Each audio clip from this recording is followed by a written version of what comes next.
Graça e paz, irmãos. Vamos meditar na palavra nesse instante, como nosso irmão acabou de orar, na convicção de que o Senhor fala conosco pela palavra, nos edifica e nos transforma. E eu convido os irmãos a abrirmos a palavra do Senhor no livro dos Juízes, como temos feito já desde fevereiro, passando pela exposição de todo esse livro. E hoje nós leremos o capítulo 6, a partir do versículo 33. Nós lemos esse capítulo na semana passada, porém nós não chegamos até o final dele. Nós paramos no versículo 32. E hoje nós leremos do 33 até o final do capítulo 7. É uma narrativa um pouco longa, mas creio que os irmãos já estão se habituando a isso, na exposição de Juízes. E a história é o mesmo personagem de semana passada. Ainda estamos na história de Gideão. Porém, a sua história, sendo longa, ela é dividida em alguns momentos diferentes, alguns aspectos muito específicos, ambientes diferentes, e que o Senhor nos instrui também em verdades diferentes. E que o Senhor nos abençoe. Juízes, capítulo 6, versículo 33 até o final do capítulo 7. Diz a palavra do Senhor: E todos os midianitas e amalequitas e povos do Oriente se ajuntaram e passaram e se acamparam no vale de Jezreel. Então o Espírito do Senhor revestiu a Gideão, o qual tocou a rebate, e os abiesritas se ajuntaram após ele. Enviou mensageiros por toda a tribo de Manassés, que também foi convocada para o seguir. Enviou ainda mensageiros a Azer e a Zebulon e a Naftali, e saíram para encontrar-se com ele. Disse Gideão a Deus: Se hás de livrar a Israel por meu intermédio, como disseste, eis que eu porei uma porção de lã na eira. Se o orvalho estiver somente nela, e seca a terra ao redor, então conhecerei que hás de livrar a Israel por meu intermédio, como disseste. E assim sucedeu, porque ao outro dia se levantou de madrugada e, apertando a lã, do orvalho dela espremeu uma taça cheia de água. Disse mais Gideão: Não se acenda contra mim a tua ira, se ainda falar só esta vez. Rogo-te que mais esta vez faça eu a prova com a lã, que só a lã esteja seca, e na terra ao redor haja orvalho. E Deus assim o fez naquela noite, pois só a lã estava seca, e sobre a terra ao redor havia orvalho. Então Jerubbaal, que é Gideão, se levantou de madrugada, e todo o povo que com ele estava, e se acamparam junto à fonte de Arode, de maneira que o arraial dos midianitas lhe ficava para o norte, no vale, defronte do outeiro de Moré. Disse o Senhor a Gideão: É demais o povo que está contigo, para eu entregar os midianitas nas suas mãos. Israel poderia se gloriar contra mim, dizendo: A minha própria mão me livrou. Apregou-a, pois, aos ouvidos do povo, dizendo: Quem for tímido e medroso, volte e retire-se da região montanhosa de Gileade. Então voltaram do povo 22.000, e 10.000 ficaram. Disse mais o Senhor a Gideão: Ainda há povo demais, faze-os descer as águas, e ali tus provarei. Aquele de quem eu te disser, este irá contigo, este contigo irá. Porém, todo aquele de quem eu te disser, este não irá contigo, esse não irá. Fez Gideão descer os homens às águas. Então o Senhor lhes disse: Todo que lamber a água com a língua, como faz o cão, esse porás à parte, como também a todo aquele que se abaixar de joelhos a beber. Foi o número dos que lamberam, levando a mão à boca, 300 homens, e todo o restante do povo se abaixou de joelhos a beber a água. Então disse o Senhor a Gideão: Com estes 300 homens que lamberam a água, eu vos livrarei, e entregarei os midianitas nas tuas mãos. Pelo que a outra gente, toda que se retire, cada um para o seu lugar. Tomou o povo provisões nas mãos e as trombetas. Gideão enviou todos os homens de Israel, cada um à sua tenda. Porém, os 300 homens reteve consigo. Estava o arraial dos midianitas abaixo dele, no vale. Sucedeu que naquela mesma noite, o Senhor lhe disse: levanta-te e desce contra o arraial, porque eu o entreguei nas tuas mãos. Se ainda temes atacar, desce tu com o teu moço pura ao arraial, e ouvirás o que dizem. Depois, fortalecidas as tuas mãos, descerás contra o arraial. Então, desceu ele com o seu moço pura até a vanguarda do arraial. Os midianitas, os amalequitas e todos os povos do Oriente cobriam o vale como gafanhotos em multidão, e eram os seus camelos em multidão inumerável, como a areia que há na praia do mar. Chegando, pois, Gideão, eis que certo homem estava contando um sonho ao seu companheiro e disse: tive um sonho, eis que um pão de cevada rodava contra o arraial dos midianitas e deu de encontro à tenda do comandante, de maneira que esta caiu e se virou de cima para baixo e ficou assim estendida.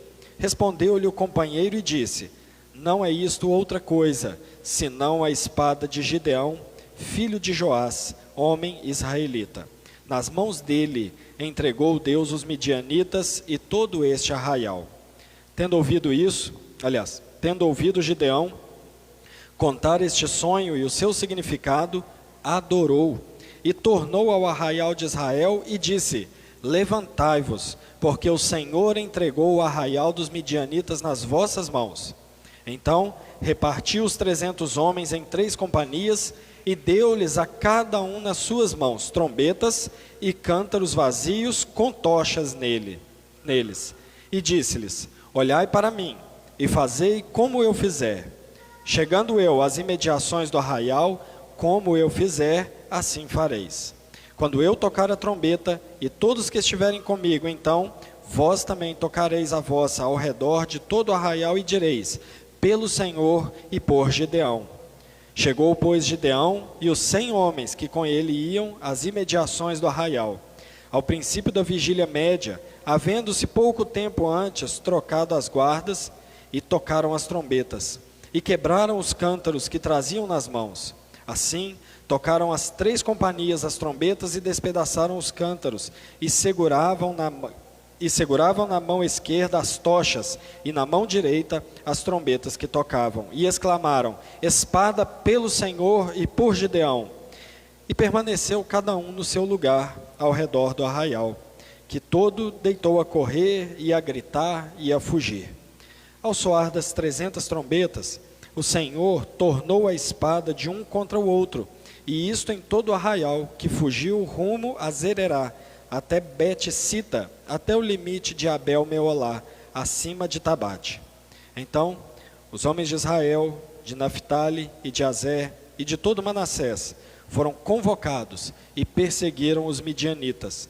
Gideão enviou mensageiros a todas as montanhas de Efraim, dizendo: descei de encontro aos midianitas e impedi-lhes a passagem pelas águas do Jordão até Bet-bara. Convocados, pois, todos os homens de Efraim, cortaram-lhes as passagens do Jordão até Bet-bara, e prenderam a 2 príncipes dos midianitas, Oreb e Zeeb. Mataram Oreb na penha de Oreb, e Zeeb mataram no lagar de Zeeb. Perseguiram aos midianitas e trouxeram as cabeças de Oreb e de Zeeb a Gideão, da além do Jordão. Que o Senhor abençoe a sua palavra, irmãos, e fale ao nosso coração.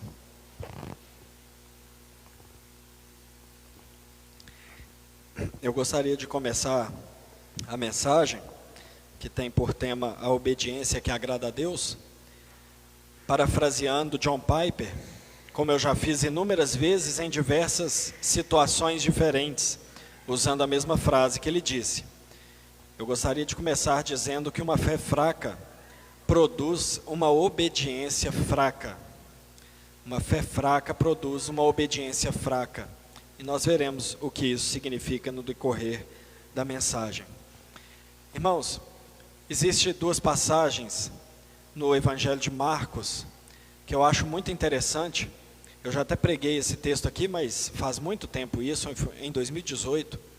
Mas existem duas passagens, dois fatos narrados pelo evangelista que são curiosos e, na verdade, parece que Marcos escreve para deixar o leitor justamente em dúvida do que está acontecendo ali. Em Marcos capítulo 6, 7, 8, uma longa narrativa, Jesus está ensinando a uma multidão e acontece que começa a ficar tarde e os discípulos procuram a Jesus e dizem: Jesus, despede a multidão, porque está ficando tarde, aqui é deserto, despede para que eles vão e comprem coisa para comer. E Jesus diz assim aos discípulos: por que não deem vós mesmos a eles de comer? Jesus multiplica os pães diante dos olhos, e essa é a primeira multiplicação de pães. Se nós virarmos 2 páginas no Evangelho de Marcos, nós vamos ver Jesus novamente diante de uma multidão, e o dia começa a ficar tarde, e estão no deserto. Mas dessa vez, é Jesus que procura os discípulos, e Jesus diz assim: eu tenho pena da multidão, porque eles estão com fome, e já está tarde. E como leitores, aquilo que nós esperávamos é que os discípulos, olhando para Jesus, tivessem grande lembrança, uma rápida lembrança do que Jesus fez na vez anterior. Mas, meus irmãos, os discípulos olham para Jesus e dizem assim: de onde poderia ter alguém para alimentar essa multidão? Meus irmãos, os discípulos nessa ocasião, eles não obedeceram a primeira ordem de Jesus, quando Jesus disse para eles alimentarem a multidão, por aquilo que ficou revelado na segunda ordem de Jesus. Eles não conheciam Jesus, eles não criam em Jesus, eles sabiam algumas coisas sobre Jesus, mas eles tinham uma fé frágil, eles tinham uma fé fraca, e por isso eles não obedeceram, por isso eles não confiaram em Jesus. De maneira que não é correto nós dizermos, se formos ser bem específicos, bem precisos, não é correto dizer que Deus requer de nós obediência. Veja bem, a Bíblia diz em 1 Coríntios que o que Deus requer de nós, o que Deus requer dos seus despenseiros, é que cada um deles seja encontrado fiel. Estar fiel não significa estar tão somente em obediência. Obediência pura, obediência como um fim em si mesma, ela é antropocêntrica, ela promove a glorificação do homem. A obediência que Deus quer, a obediência que o agrada, é uma obediência que é fruto de fé, é a obediência que o crente pratica porque confia em Deus, e porque tem convicção nesse Deus. É por isso que os discípulos, depois de conhecerem a Jesus de fato e de verdade, eles não multiplicaram pães, mas eles fizeram muito mais coisa, inclusive alimentaram multidões inteiras com verdadeiro alimento. Foi esse tipo de obediência que Moisés praticou diante do Mar Vermelho ao levantar as mãos e mandar as águas se abrirem. Foi uma obediência motivada por fé. Foi a mesma obediência que Pedro teve ao cumprir o ministério que o Senhor Jesus o deu, após confrontá-lo. Pedro, você me ama? E ele disse, sim, eu amo. Ele disse, pastorei as minhas ovelhas. Uma obediência manifestada pela fé, ou que manifestava a fé.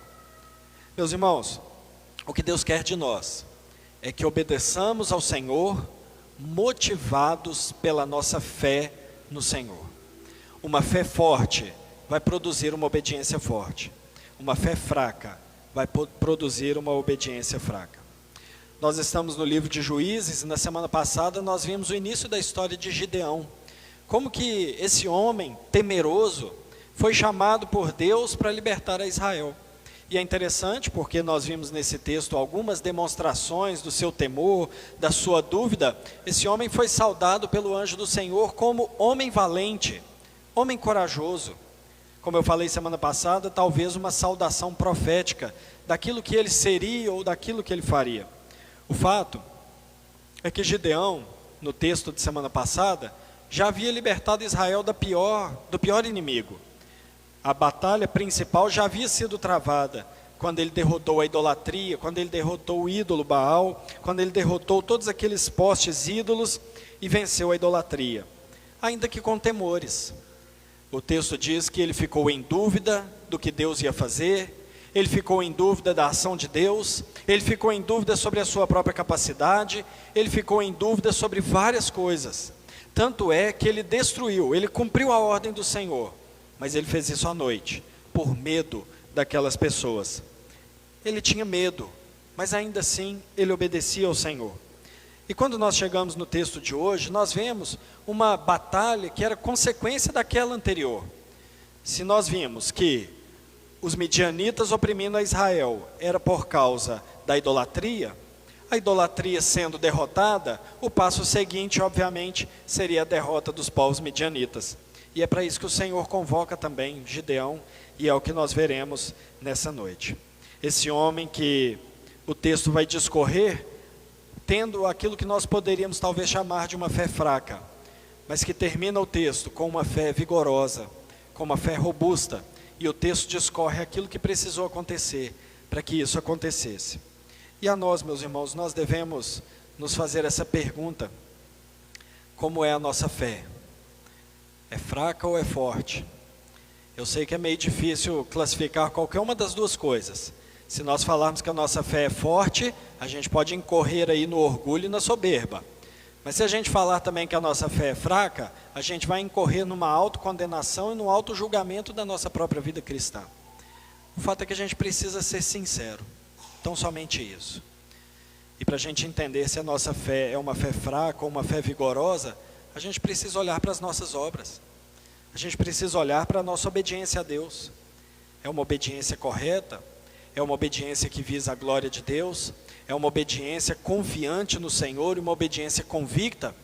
Ou a nossa vida de obediência e temor ao Senhor é por medo? Medo do castigo? Medo de sermos abandonados pelo Senhor?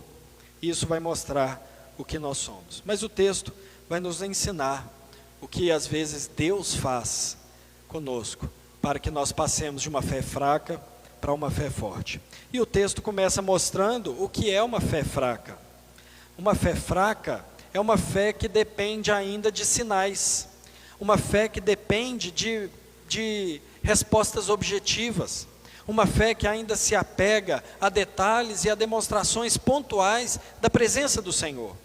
Eu sei que isso pode parecer piedade, nós queremos sempre ter a garantia de que Deus está nos abençoando, mas o fato é que Deus nunca deu provas de que Ele não estaria nos abençoando.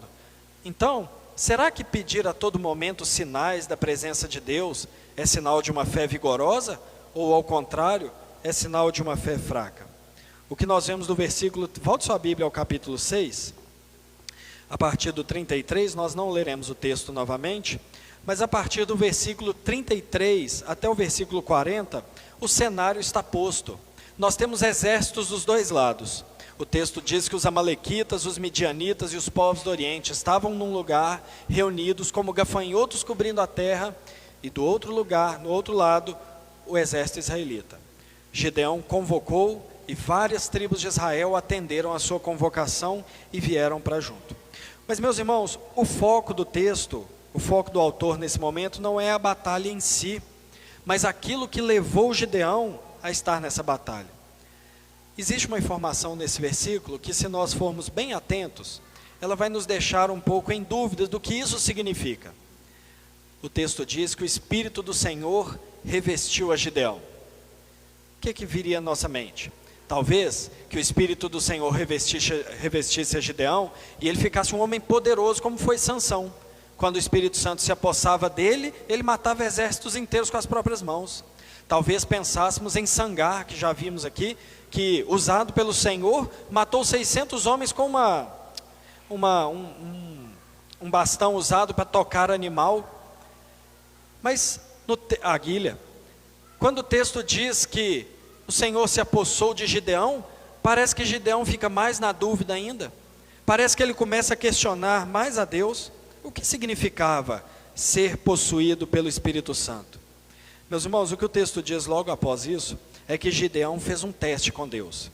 Gideão queria saber se Deus de fato ia cumprir a sua palavra. E ele faz aquele conhecido teste da lã. Ele coloca uma lã e pede a Deus que no outro dia a lã esteja molhada e o resto da terra seca. E Deus responde a sua oração. No outro dia, ele pede o contrário. Sabe quando a gente está querendo fugir de alguma coisa? Que a gente cria um monte de empecilho, parece que é isso que Gideão está fazendo. Agora eu quero o contrário, eu quero a terra toda encharcada, mas a lã em cima seca. E de fato, o Senhor responde. Mas veja bem, irmãos, pedir um sinal pode ser sinal de incredulidade.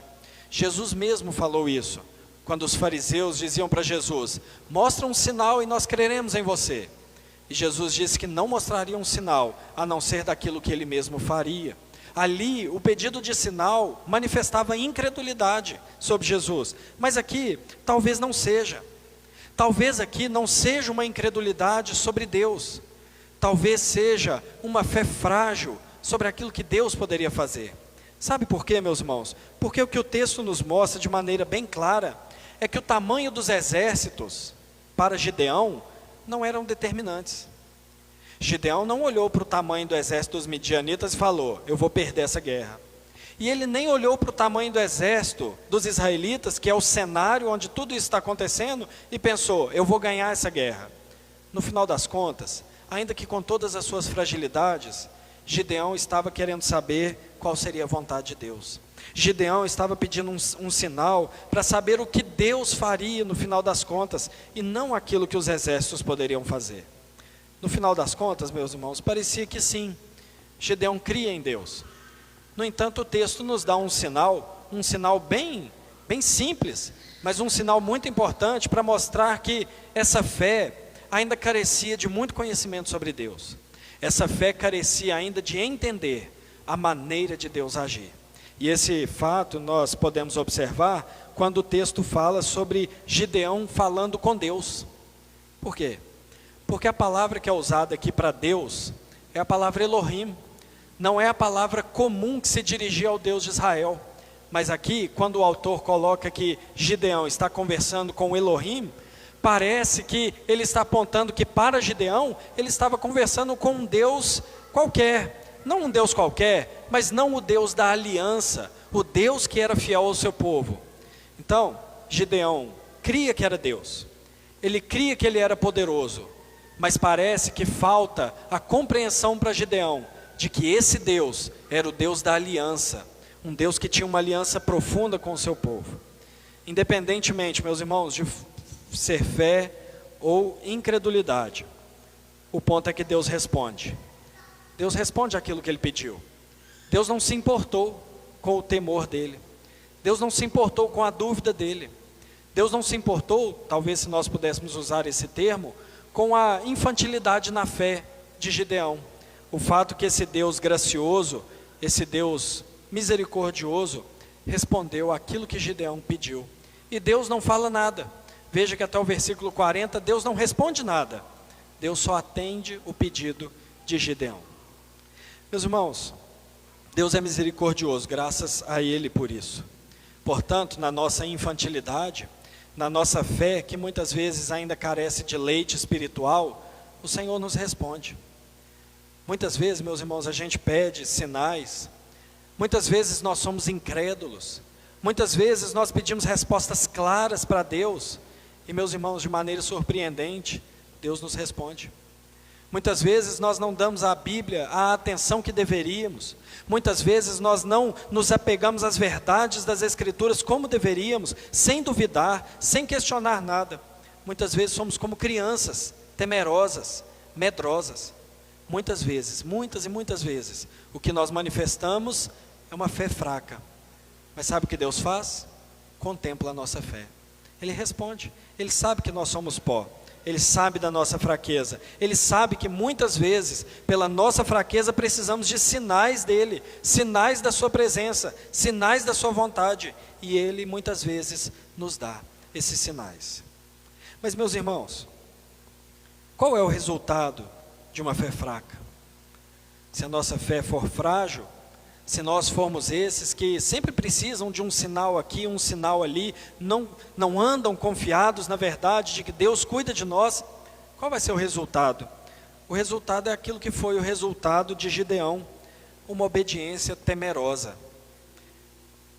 Quando nós observamos o capítulo 7, agora, a palavra não está aqui, né, mas agora é Deus que faz um teste com Gideão. Gideão pediu a Deus uma prova, e Deus falou assim: tudo bem, eu atendo a sua prova, mas agora é Deus que vai provar a Gideão. E por que Deus vai provar a Gideão? Porque o cenário anterior era o grande exército de Israel, várias tribos que responderam ao chamado de Gideão, e agora Deus começa a filtrar, Deus começa a enxugar, e Deus começa a diminuir o exército. Ele pediu um sinal para Deus, Deus deu, e como ele responderá a esse sinal? O texto começa chamando Gideão de Jerubaal. Esse é o primeiro sinal de que nós temos de que a obediência de Gideão ela foi certamente temerosa. Porque Jerubaal é o nome que ele recebeu quando ele destruiu aquele altar de Baal. E quando o autor coloca essa lembrança, essa marca no texto, ele está querendo que os leitores voltem àquele episódio e lembrem o que aconteceu. Ele derrubou os altares, sim, que Deus mandou, mas ele fez isso com medo, ele fez isso com receio. Ele obedeceu, mas ele obedeceu meio escondido, com temor dos homens. E é isso que o autor está dizendo. Lembrem que Gideão é Jerubaal, é como se ele dissesse isso. Então Jerubaal está diante do exército, e Deus, meus irmãos, faz um teste terrível para um general com medo. Deus começa a diminuir o seu exército.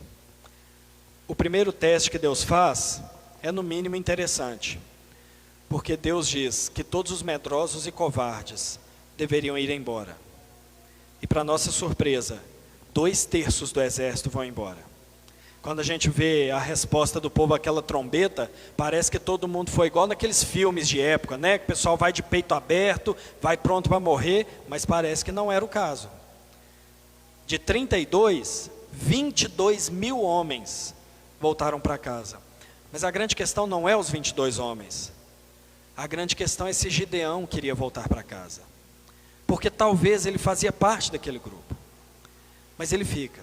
E Deus faz um segundo teste, porque ainda sobrou 10 mil, mas era muita gente. Para Deus não precisava, porque a intenção de Deus era mostrar que a vitória era dele. A intenção de Deus era mostrar que quem derrotava os inimigos do seu povo era ele. Que o povo não tinha participação na força da vitória, que tudo vinha de Deus. E Deus faz um segundo teste, muito duvidoso, e eu falo duvidoso porque não há um teólogo hoje que compreende bem o que Deus fez aqui. Eu li alguns comentários essa semana, e ninguém bate o martelo dizendo por que Deus fez isso. Deus mandou os homens beberem água.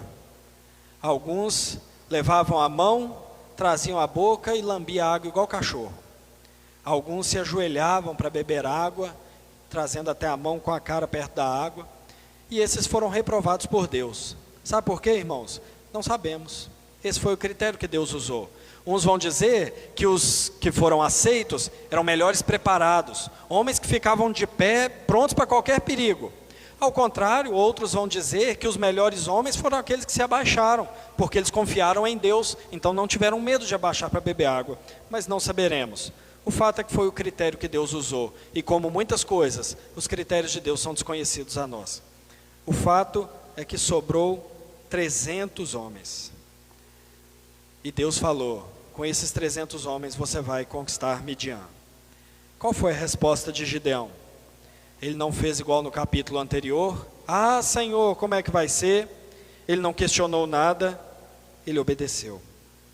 E o versículo 8 do capítulo 8 nos mostra que ele obedeceu, porque ele diz aos do capítulo 7, perdão, ele diz aos o versículo 8 diz que ele enviou os homens para as tendas, os que eram para ir embora, e os 300 ele enviou para o arraial.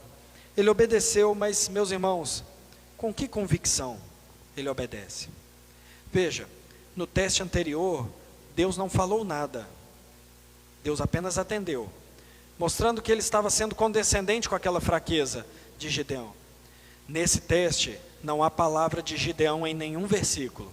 Parece que Gideão obedece sem se manifestar, também condescendendo com a sua própria fraqueza. Meus irmãos, o fato é que a sua fé frágil levou a ele a uma obediência frágil. Não vejamos essas coisas tão somente do ponto de vista negativo. Ele ainda tinha fé, Ele ainda cria em Deus. Ele fez aquilo que era vontade de Deus, mas ele não estava convicto do que aconteceria. Ele não estava convicto daquilo que era a vontade de Deus. Meus irmãos, como então alcançar uma fé forte, uma fé vigorosa? E meus irmãos, nesse ponto, eu gostaria que nós nos colocássemos vicariamente no lugar de Gideão. Nos colocássemos no lugar dele e reconhecêssemos que como ele, nós somos. Nós obedecemos ao Senhor muitas vezes, tremendo de medo. O Senhor nos diz que devemos andar por determinado caminho, e nós andamos muitas vezes, mas sem entender a vontade do Senhor. O Senhor nos diz que devemos abandonar determinados hábitos, e nós abandonamos, mas às vezes amando aqueles hábitos que nós estamos tentando abandonar. Muitas vezes nós mantemos a nossa comunhão com o corpo de Cristo a duras penas, com medo tão somente de ir para o inferno. Mantemos, obedecemos, mas não obedecemos da forma como o Senhor quer, porque muitas vezes não é com a convicção de que Deus desejaria. Mas meus irmãos, nos coloquemos no lugar de Gideão também, em experimentar o fortalecimento de fé que o Senhor nos dá. O Senhor transformou a fé de Gideão, e nós vamos ver claros sinais disso, a partir do versículo 9, do capítulo 7. Essa fé forte que foi forjada por Deus. Não é que Gideão se forjou um homem corajoso, mas o próprio Deus fortaleceu a sua fé. O texto diz que Deus apareceu novamente a Gideão e falou com ele. Dessa vez, meus irmãos, é interessante, porque foi o próprio Deus que contemplou o medo de Gideão. Não foi necessário Gideão fazer nenhum teste com Deus. Deus, como um pai amoroso, contemplou que seu filho estava com medo e deu a ele, graciosamente, um sinal que fez com que ele não precisasse mais de nenhuma demonstração da presença de Deus. Deus manda Gideão e o seu servo descerem até o acampamento dos midianitas, que lá ele teria um sinal de que Deus estava com ele. O texto nos diz que os dois desceram e ouviram uma conversa de dois midianitas.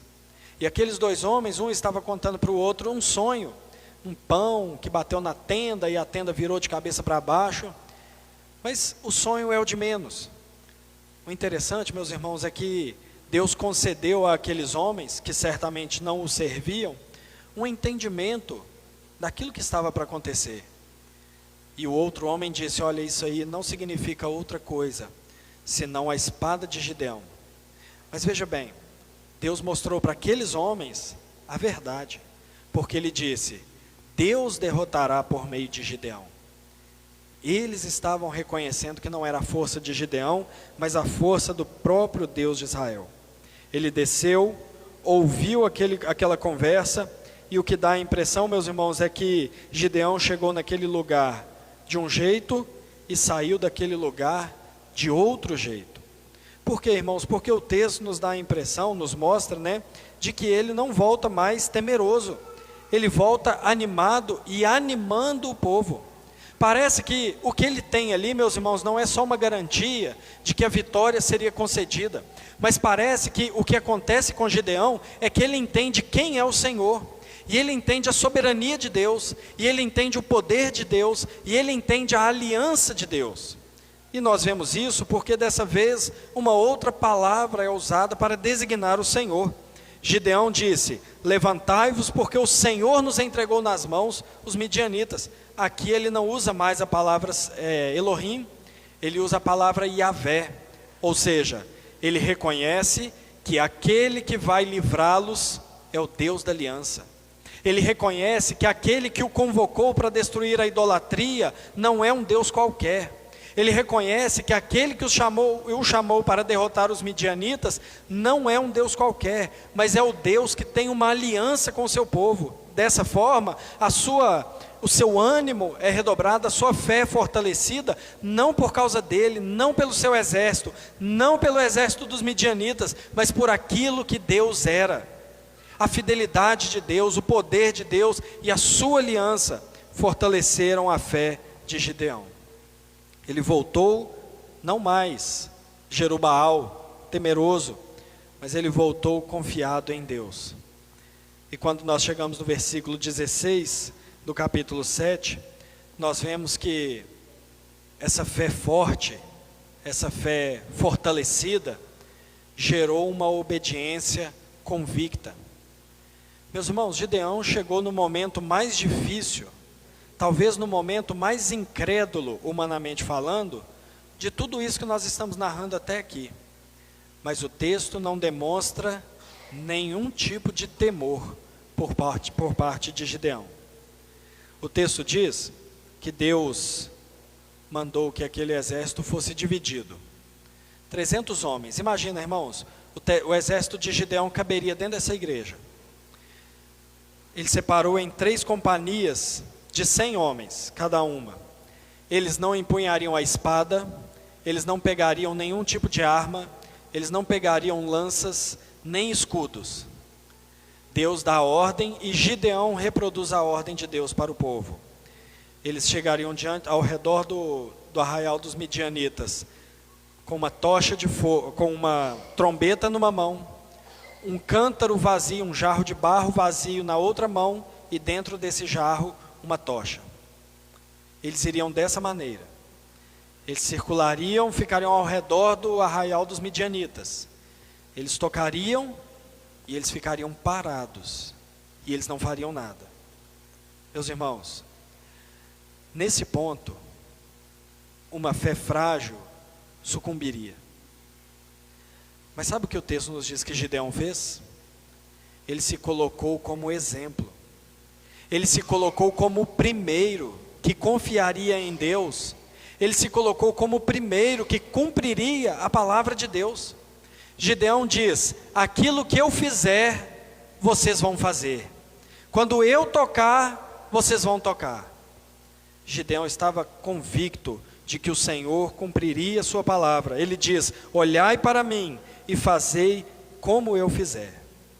A fé de Gideão, meus irmãos, foi contemplada. O texto diz que Deus tornou os inimigos um contra o outro, que eles tocaram as trombetas, lançaram os cântaros, quebraram. Os inimigos que estavam no meio da noite viram aquelas tochas, aquele barulho, e começaram a se alvoroçar, começaram a lutar um contra o outro, Deus fazendo a espada de um se virar contra o outro, e aqueles homens ficaram com uma trombeta na mão, a tocha na outra, parados, cada um no seu lugar, vendo o exército inimigo se destruir, sem precisarem fazer nada. Eles confiaram em Deus e a fé deles foi contemplada por Deus. No início, meus irmãos, foi dito que Gideão foi tomado pelo Espírito Santo. Isso não fez de Gideão um guerreiro poderoso. Ser tomado pelo Espírito Santo não fez Gideão ficar mais forte fisicamente. Ser tomado pelo Espírito Santo não fez Gideão um homem que matou milhares na sua vida. Ser tomado pelo Espírito Santo fez de Gideão um servo fiel, que obedeceu a Deus. Isso que o Espírito Santo fez em Gideão. Ele foi fiel, ele amadureceu na sua fé, ele cresceu na fé, e ele obedeceu a Deus, e ele confiou em Deus. Isso é ser cheio do Espírito Santo. Isso é ser tomado pelo Espírito Santo. Às vezes as pessoas pensam que ser tomado pelo Espírito Santo é fazer coisas sobrenaturais. É, porque crer é sobrenatural, mas o Senhor faz isso por nós. E ao final do capítulo, a partir do versículo 23, nós vemos a derrota final dos midianitas. Todos os homens que haviam ido para casa foram novamente convocados. E não há problema nisso, porque já estava claro de quem havia sido a vitória, a mão poderosa do Senhor. E aqueles homens vêm, perseguem os inimigos, matam aqueles inimigos. E há um detalhezinho, irmãos, no final do versículo 25, que mostra que a derrota deles era o complemento da derrota da idolatria. Que a derrota deles era o resultado daquilo que Deus fez desde o início do capítulo 6, chamando Gideão. Gideão ofereceu um sacrifício para o Senhor na penha. Não sei se os irmãos vão lembrar, no início do capítulo 6. E Gideão foi convocado pelo Senhor estando malhando trigo no lagar. morrendo de medo dos midianitas. O versículo 25 diz que os dois príncipes dos midianitas, um foi morto na penha e outro foi morto no lagar. Mostrando que tudo aquilo que Deus prometeu desde o início, Deus cumpriu na derrota dos midianitas. E foi assim, meus irmãos. Gideão começou essa batalha de uma maneira e terminou de outra maneira. Ele começou com uma fé muito frágil, obedecendo a Deus, mas com uma fé frágil. E ele terminou pelo menos o capítulo 7, essa narrativa, com uma fé forte, uma obediência forte. E ele terminou agora confiando e convicto da ação e do poder do Senhor. E eu volto, meus irmãos, a perguntar a cada um de nós, a vocês e a mim também: a nossa fé é fraca ou é forte? Isso não é um julgamento. Eu pergunto isso não para julgar o coração dos irmãos, mas para que nós sejamos sinceros conosco mesmo. Será que a nossa fé é fraca? Antes de tudo, fé fraca ou forte ainda é fé. E graças a Deus por isso. Confiamos no Senhor. Sabemos que Ele é o Deus Todo-Poderoso. Mas é necessário saber mais. É necessário entender mais. É necessário confiar mais. Uma fé fraca é uma fé que precisa de sinais para que haja prova de que Deus está conosco.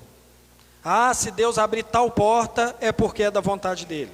Se eu passar no curso, é porque Deus está nisso. Ah, se der tudo certo, é por causa de... Meus irmãos, quantas vezes nós pecamos porque nós ficamos pedindo sinais? Às vezes nós estamos caminhando numa direção errada, seja qual for a área da nossa vida, e nós pedimos a Deus o seguinte sinal: se não for para dar certo, Deus, que o Senhor atrapalhe tudo. Uai, mas se a gente está andando no caminho da desobediência, já está atrapalhado. Às vezes, isso é a nossa tentativa de permanecer no pecado. Olha, eu vou fazer isso, eu sei que não agrada a Deus, mas se Deus não quiser que eu faça, Ele vai me dar um sinal. Isso é uma fé fraca, meus irmãos. Porque uma fé fraca não confia na palavra de Deus. Certa vez eu estava conversando com uma amiga, e ela estava entrando num relacionamento pecaminoso, como infelizmente é muito comum entre os crentes. E eu falei para ela: você sabe que você está em desobediência, não sabe? Ela falou assim: se eu estiver em desobediência, Deus vai falar comigo. Eu falei com ela: mas Deus já falou na palavra. Não, mas Ele vai falar comigo. Irmãos, isso é a nossa tentativa de permanecer na desobediência. Isso é uma fé fraca. Existem coisas que Deus não precisa dar sinal, não. Existem coisas que Deus não precisa mostrar por A mais B que está certo ou errado. Existem coisas que Deus não precisa mandar um anjo para falar com a gente ou dar sonho à noite, não. Existem coisas, meus irmãos, que estão na palavra de Deus. E muitas delas nós sabemos, só não damos ouvidos. Mas, meus irmãos, Deus é Pai, Deus é amoroso, Deus é bondoso. E muitas vezes, ainda assim, Ele responde aos nossos pedidos. Ainda assim, muitas vezes, Deus responde aos nossos pedidos por um sinal, se Ele está mesmo conosco ou não. Mas Deus responder não significa que está tudo bem na nossa fé. Sabe por quê, meus irmãos? Porque nós não precisamos, aliás, nós não podemos pedir a Deus sinal se Ele está conosco. Foi Ele mesmo que prometeu nunca nos abandonar. Nós não precisamos pedir sinais a Deus se Ele está cuidando de nós. Ele prometeu que ia cuidar. Assim, meus irmãos, nós precisamos abandonar uma fé fraca, para que nós não ofereçamos ao Senhor uma obediência igualmente fraca, uma obediência que é praticada só por medo de Deus castigar, uma obediência que é praticada só para que Deus não se ire contra nós. Mas, meus irmãos, muitas obediências nossas podem manifestar incredulidade no Senhor. Nós podemos servir a Deus com medo, podemos abandonar pecados, desejando praticar esses pecados, podemos exercitar os nossos dons, só para Deus não nos amaldiçoar, podemos cumprir a lei de Deus com medo do próprio Deus. Mas veja bem, será que é isso que Deus quer de nós? Não. Deus quer de nós uma fé forte, crentes com uma fé vigorosa. O Senhor quer de nós pessoas com uma fé robusta, uma confiança inquestionável em Deus. Em primeiro lugar, meus irmãos, assim como foi com Gideão, uma fé forte é forjada pelo próprio Deus. É Deus que nos molda, é Deus que molda o nosso coração, é Deus que fortalece a nossa confiança nele, é Deus que abre o nosso entendimento, é Deus que faz com que nós andemos de maneira fiel, próximos a ele. Mas em segundo lugar, como que ele faz isso? Ele faz isso de uma maneira que na maioria das vezes nós odiamos. Deus faz isso nos enviando inimigos. Deus amadurece a nossa fé nos enviando guerras. Deus amadurece a nossa fé nos enviando para o meio do arraial do inimigo. Deus fortalece a nossa fé tirando todas as nossas armas das nossas mãos e nos colocando em situações que a única coisa que podemos fazer é confiar nele. O Senhor nos coloca em situações de enfermidade que nós não podemos fazer nada, a não ser clamar ao Senhor. O Senhor nos dá problemas na família ou permite que problemas no casamento aconteçam para que nós nos ajoelhemos e nos prostremos diante dele, porque não há mais nada para a gente fazer. O Senhor nos permite experimentar as tribulações as mais diversas, tira as armas da nossa mão, nos coloca impotentes diante do problema, para que nós voltemos os nossos olhos para ele e entendamos e conheçamos que o nosso Deus é o Deus da aliança. É o Deus que tem aliança com o seu povo. É o Deus que não nos abandona. É o Deus que cuida daqueles que nele confiam. É o Deus que não abandona o seu povo nem quando ele peca. É o Deus que no momento em que entra no relacionamento com o seu povo, ele não sai mais. É o Deus que zela. É aquele Deus que o Salmo diz que não dorme e nem cochila. E muitas vezes, meus irmãos, o Senhor nos permite passar por grandes tribulações, grandes provações, para que a nossa fé seja vigorosa, seja forte. É por isso que Tiago diz: tende por alegria o passardes por várias tribulações, porque a tribulação vai produzir perseverança. E assim, meus irmãos, é que o Senhor fortalece a nossa fé. E assim o Senhor testifica para nós que ele está conosco.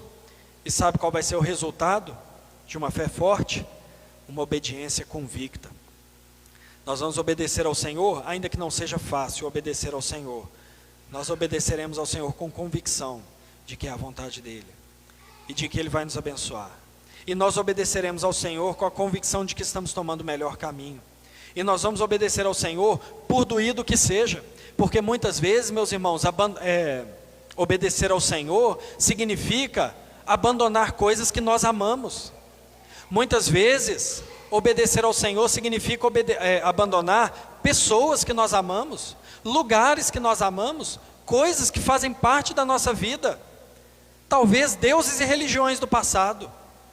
Mas é isso que o Senhor nos chama a fazer: confiarmos tão somente nele e obedecermos com a convicção de que nós estamos unidos e seguros no Deus da aliança. Meus irmãos, e essa verdadeira fé, essa fé forte, vigorosa, ela repousa no nosso libertador, no Senhor Jesus Cristo. O Evangelho chama o pecador a confiar somente em Cristo para a salvação. O Evangelho chama ao arrependimento. O Evangelho chama a confissão de pecados. O Evangelho chama a confiança em Jesus. E eu creio que todos que estão aqui já ouviram isso. Mas talvez ainda andamos por uma fé fraca. E o que significa uma fé fraca em Jesus? Eu creio em Jesus, mas eu vou servir Ele quando? Eu vou seguir a Jesus se Ele fizer. Primeiro eu quero que Deus faça isso. Eu estou pedindo a Deus aquilo. E aí nós colocamos a nossa confiança em Deus à prova. Mas, meus irmãos, o Evangelho nos chama a termos uma fé forte em Jesus. E uma fé forte em Jesus tão somente nos faz dizer: eu sou pecador, não há nada que eu possa fazer, e eu preciso de Jesus. E descansarmos nele, e confiarmos nele. Essa é uma fé forte, que produz uma obediência forte, e que produz uma vida que glorifica a Deus. Eu gostaria de encerrar, meus irmãos, com aquela frase que eu comecei, que uma fé fraca vai produzir uma obediência fraca. Mas como eu disse, uma fé forte não provém de nós, provém de Deus. Peçamos ao Senhor então, para fortalecer a nossa fé, e aguardemos ao Senhor, e confiemos no Senhor, e descansemos no Senhor. Amém?